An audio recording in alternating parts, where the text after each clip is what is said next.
Jerusalem, 1st century, before sunrise. The air is cold enough to sting your teeth.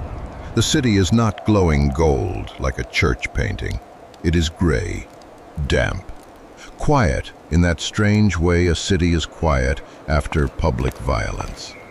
The smoke from last night's cooking fires hangs low. Donkeys shuffle in their stalls. Somewhere a gate creaks.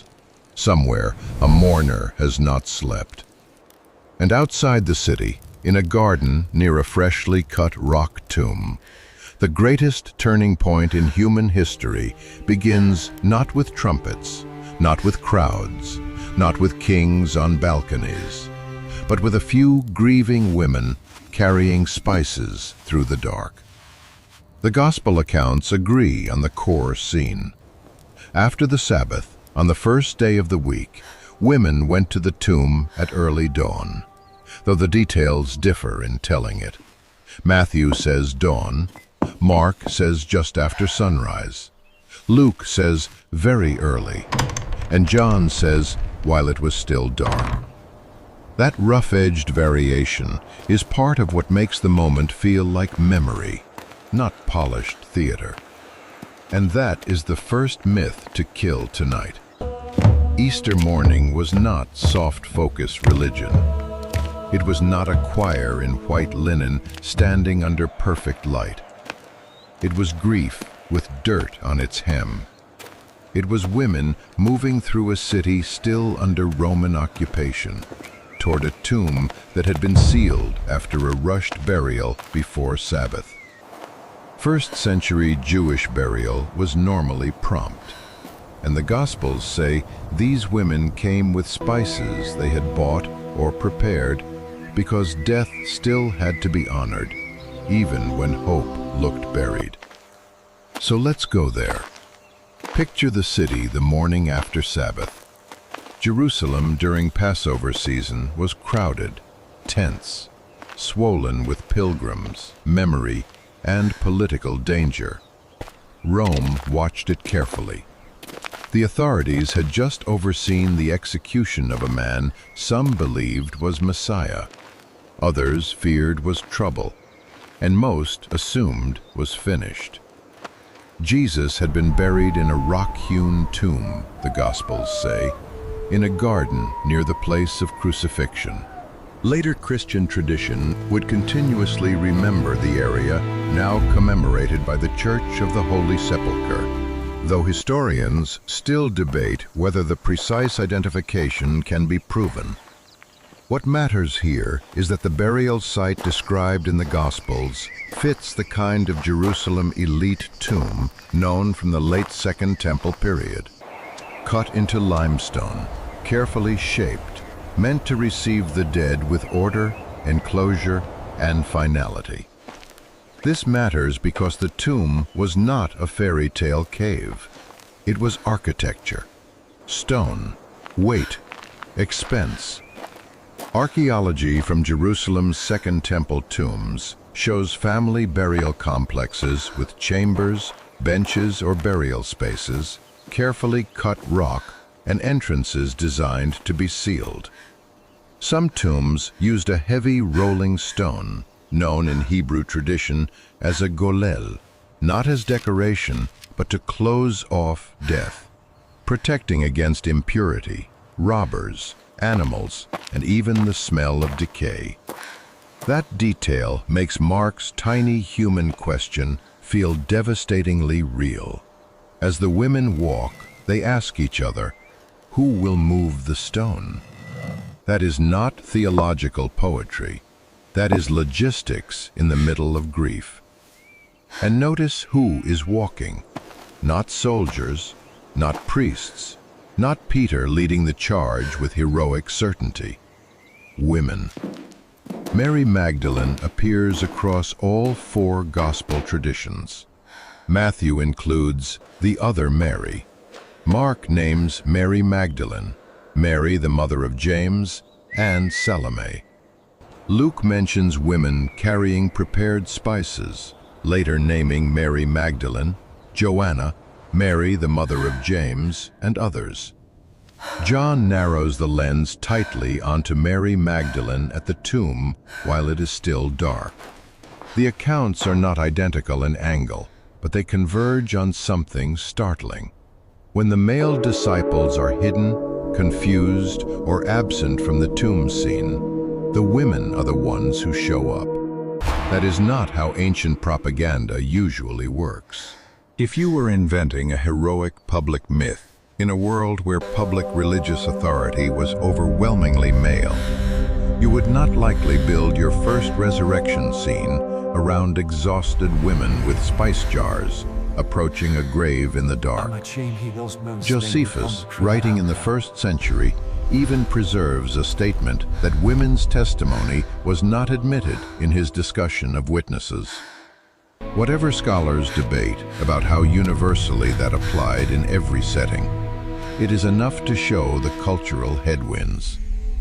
Yet the Gospels leave the women there anyway, at the center, as first at the tomb and in John's telling and later Christian memory, first to encounter the risen Jesus. Now imagine the path. Your sandals are damp with dew and dust. The spice container is heavier than you expected because grief makes every object heavier. You are walking toward a body, not a symbol, a body. In 1st century Judea, death was intimate and unavoidable. There were no polished funeral homes, no sealed hospital corridors, no distance between the living and the dead. The women had watched the crucifixion. They had seen where he was laid. They are not going to imagine a resurrection. They are going to finish burial love in the only way they still can. And then the first shock. The stone is already moved. All 4 Gospels agree on that central fact. They come expecting closure and find interruption. Matthew frames it with earthquake and angelic descent. Mark and Luke emphasize the discovery of the rolled-away stone and the empty tomb. John gives us Mary Magdalene seeing the stone removed and immediately assuming the most natural explanation available. Someone has taken the body. That reaction is one of the most believable details in the whole story. Nobody on that path is primed for triumph. Their first interpretation is not resurrection. It is disturbance, theft, desecration, loss compounded by insult. This is another myth to bury. Easter faith did not begin with easy optimism. It began with confusion. John says Mary runs to Peter and the other disciple, saying, in effect, "They have taken him, and we don't know where they put him." Luke says the women were perplexed. Mark says they were trembling and bewildered. And the oldest form of Mark's gospel appears to end at that raw note of fear, with a textual note in modern translations that the earliest manuscripts do not contain Mark 16:9-20. That means one of our earliest resurrection narratives leaves the scene not with cinematic closure, but with shaking, silence, and astonishment. That is not a polished legend. That is traumatic realism. Now, the tomb itself. A 1st century tomb chamber would have been tight, cool, cut into bedrock, with the smell of stone, dust, and burial materials. Depending on the tomb type, there could be benches or niches, and in elite contexts, the workmanship could be exacting, symmetrical, almost severe. When John says the beloved disciple stooped to look in, that fits the low, constricted nature of many such entrances. When Peter goes straight in, you can almost hear sandals scraping on limestone. And inside, linen cloths lying there.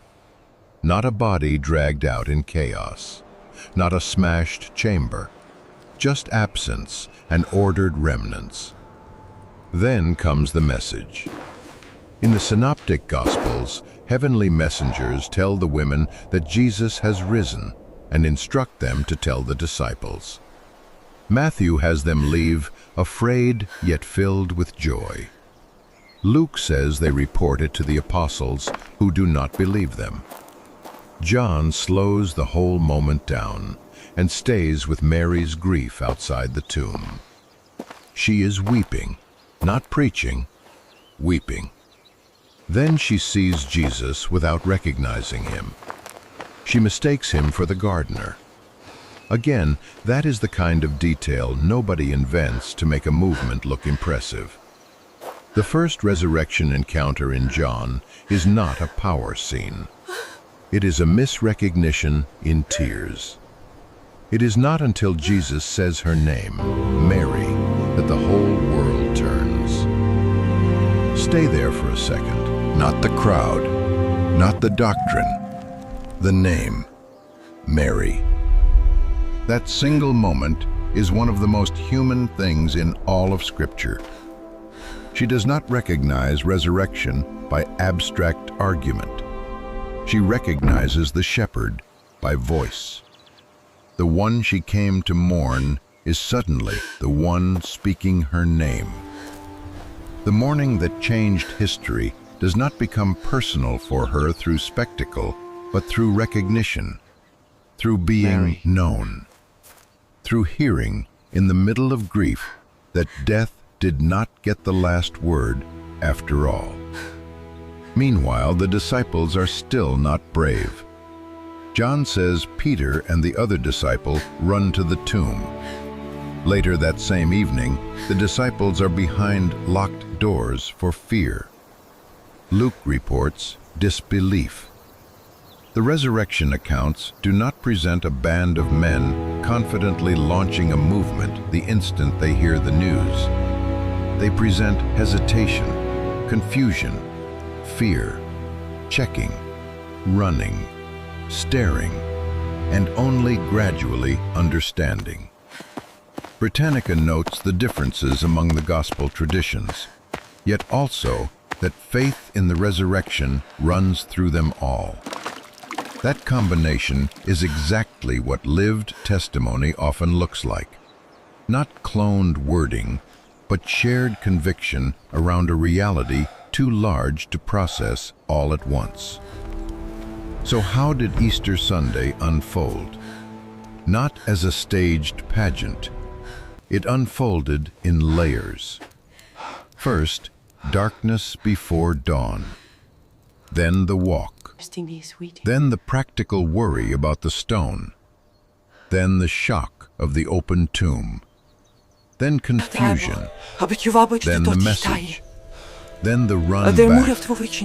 Then disbelief. Then inspection. Then tears. Then the voice speaking a name. Then, by evening, locked rooms interrupted by the living Christ. Easter morning did not erase human weakness. It invaded it.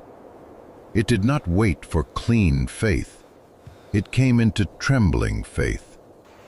It did not begin in the center of public power.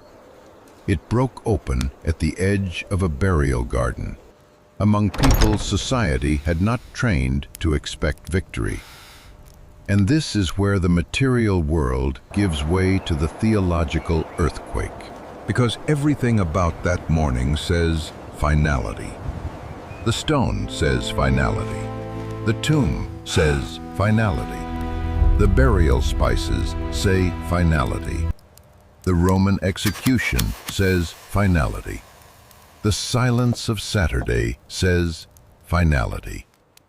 Every object in the scene is preaching the same sermon. It is over. That is why Easter is not merely inspiring. It is offensive to every system, political, spiritual, psychological, that teaches us death gets the final sentence. The resurrection is not God decorating tragedy. It is God entering the place where human history says, no further, and answering, watch me. The same world that knows sealed graves, wasted hopes, public shame, and locked rooms is the world God refuses to abandon. This is why the roughness matters. If Easter happened only in stained glass, it would comfort almost nobody. But it happened in a world of empire, fear, burial law, exhausted bodies, confused friends, and grieving women. It happened in a world that smells like stone and sweat and spice. In other words, it happened in a world like ours, where people still carry private grief before dawn, still walk toward things they cannot fix, still assume the worst when they find the stone moved, still lock doors, still confuse absence with abandonment. And into that world, Christ rises. Not as metaphor, not as vague springtime symbolism, but as the declaration that God's love is stronger than the grave, that sin's verdict is not ultimate, and that the Father did not allow the Son to remain under the dominion of death. The resurrection is God's public vindication of Jesus. It is heaven's answer to Good Friday. It is the reason the cross is not merely the execution of a righteous man, but the saving, self-giving of the Son of God, who went all the way into death and then broke it from the inside. Christian faith has always treated the resurrection as foundational, not optional, because without it, the hope of the gospel collapses. With it, history itself is split open. And maybe the most beautiful part is this. The first full note of Easter is not domination. It is restoration. Jesus does not rise and go first to Caesar. He does not rise and go first to the Sanhedrin chamber. He goes first into the shattered world of his followers, to Mary in tears, to frightened disciples behind locked doors, to doubters, to the broken. That means Easter is not only proof of power, it is the revelation of God's character. The risen Christ is not less personal than the crucified Christ. He is more. He still calls people by name. He still walks into fear and speaks peace. He still meets human beings not at their polished best, but in their bewilderment. So the morning that changed history also changes the meaning of your mornings. Because some of you are living in Holy Saturday right now. You know the cold. You know the silence.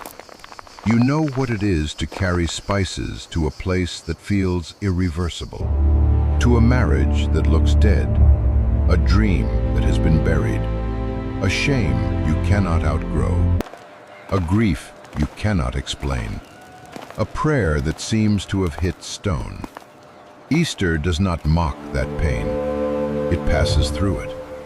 It tells you that the God who raised Jesus is not allergic to cemeteries. He works where human beings stop. He speaks where we weep. He enters locked rooms. And the same voice that said, Mary, still knows how to find a person who thinks hope is already sealed behind stone. So here is the question I want you to answer in the comments. What stone in your life have you assumed will never move? And what would it mean for you to believe that Christ is still able to call your name on the other side of it?